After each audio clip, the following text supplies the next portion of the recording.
Under Section 138 of the Negotiable Instruments Act, a check bounce case is indeed compoundable. This means a lawful compromise. मित्रांनो, रकमेच्या वसुलीसाठी check दिला जातो आणि तो चेक बाउन्स होतो. चेक बाउन्स झाल्यानंतर कायदेशीर नोटीस पाठवली जाते. मुदतीत पैसे नाही दिले तर माननीय न्यायालयामध्ये चलनक्षम दस्तऐवज कायदा कलम 138 प्रमाणे म्हणजे निगोशिएबल इन्स्ट्रुमेंट ॲक्ट कलम 138 प्रमाणे जे आहे ती फिर्याद दाखल केली जाते. त्या केसमध्ये आरोपीला नोटीस काढली जाते, आरोपी हजर होतात, फिर्यादी पुरावा देतात आणि माननीय कोर्ट जे आहे ते पूर्ण पुरावा आल्यानंतर फिर्यादीने जर केस सिद्ध केली तर आरोपीला शिक्षा सुनावतात, दंडसुद्धा सुनावतात की आरोपीने फिर्यादीला दंड द्यावा. आणि जेव्हा ट्रायल कोर्टामध्ये म्हणजे प्रथम कोर्टामध्ये न्यायनिर्णय होतो, आरोपीला शिक्षा होते, आरोपी त्याच्याविरुद्ध काय करू शकतो आणि त्या ठिकाणी काय काय होऊ शकतं याबद्दल आपण आजच्या व्हिडिओमध्ये बोलणार आहोत. नमस्कार, मी आपला वकील मित्र ॲडव्होकेट कैलास नाईक. कायद्याचं म्हणजेच तुमच्या फायद्याचं बोलूया तुमच्या हक्काच्या कोर्ट कचेरी या यूट्यूब चॅनलवर.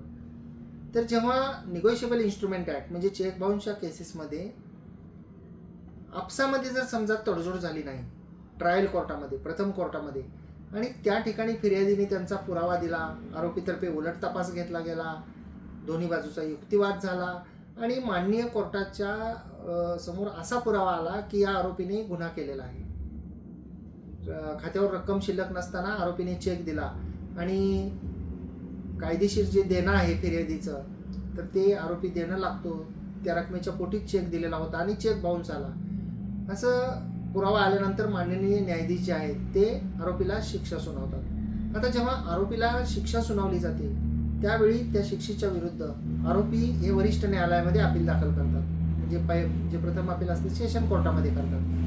आता त्या सेशन कोर्टामध्ये जेव्हा अपील दाखल होतं एखादं तर ते अपील दाखल झाल्यानंतर त्या ठिकाणी आरोपीतर्फे अपील दाखल झाल्यानंतर त्याची नोटीस फिर्यादीला काढली जाते.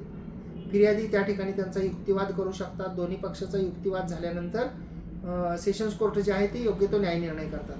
परंतु समजा असं झालं की जेव्हा ट्रायल कोर्टामध्ये केस चालू होती त्यावेळी फिर्यादी व आरोपीची तडजोड झाली नाही आणि जेव्हा आरोपीला शिक्षा झाली आणि शिक्षा झाल्यानंतर आरोपीने अपील दाखल केलेलं आहे, तर अपील दाखल केल्यानंतर त्या अपिलामध्ये तडजोड करता येईल का आणि अपिलामध्ये तडजोड जी आहे ती कोणत्या स्टेजला करता येईल, चेक बाउन्स केसेसमध्ये तडजोड करण्याच्या स्टेजेस कोणत्या आहेत याबद्दल माननीय सर्वोच्च न्यायालयाने Rekha versus golf link finance and resorts private limited, junior वकील मित्रांसाठी मी केसचं नाव पुन्हा एकदा सांगतोय की Rekha versus golf link finance and resort private limited व इतर SLP क्रिमिनल नंबर 11754 11755/2025 या केसमध्ये माननीय सर्वोच्च न्यायालयाने एक महत्त्वपूर्ण असा न्यायनिर्णय दिलेला आहे आणि त्याच्यामध्ये माननीय सर्वोच्च न्यायालयाने असं म्हटलेलं आहे की an offence punishable under section 138 of NI act म्हणजे निगोशिएबल इन्स्ट्रुमेंट ॲक्टचं कलम 138 प्रमाणे an offence punishable under section 138 NI act compoundable with the consent of the parties at any stage. म्हणजे हा चेक बाउन्सची जी केस आहे याच्यामध्ये जर दोन्ही पक्षकार ही केस तडजोड करण्यास तयार असतील ती तडजोड केसच्या कोणत्याही स्टेजला करता येते. म्हणजे त्याच्यासाठी हजर झाल्याच केलं पाहिजे, पुराव्याच्या स्टेजला केलं पाहिजे, युक्तिवादाच्या स्टेजला केलं पाहिजे, जजमेंटच्या स्टेजला केलं पाहिजे असं नाही, तर ॲट एनी स्टेज असं म्हटलेलं आहे. म्हणजे कोणत्याही स्टेजला दोघांची संमती असेल, व्यवहार संपत असेल तर तडजोड करता येते. इव्हन आफ्टर कन्व्हिक्शन असं ह्याच्यामध्ये महत्त्वाचा शब्द म्हटलेला आहे माननीय सर्वोच्च न्यायालयाने. म्हणजे जी ट्रायल चालू असते, जी केस प्रथम कोर्टामध्ये चालू असते त्या केसच्या तर कोणत्याही स्टेजला करता येईलच. त्याच्याशिवाय जर त्या केसमध्ये शिक्षा झालेली असेल तर अगदी अपील त्याच्याविरुद्ध दाखल झालेला असेल त्या शिक्षेच्या तर अपिलामध्ये सुद्धा जी आहे ती तडजोड करता येते.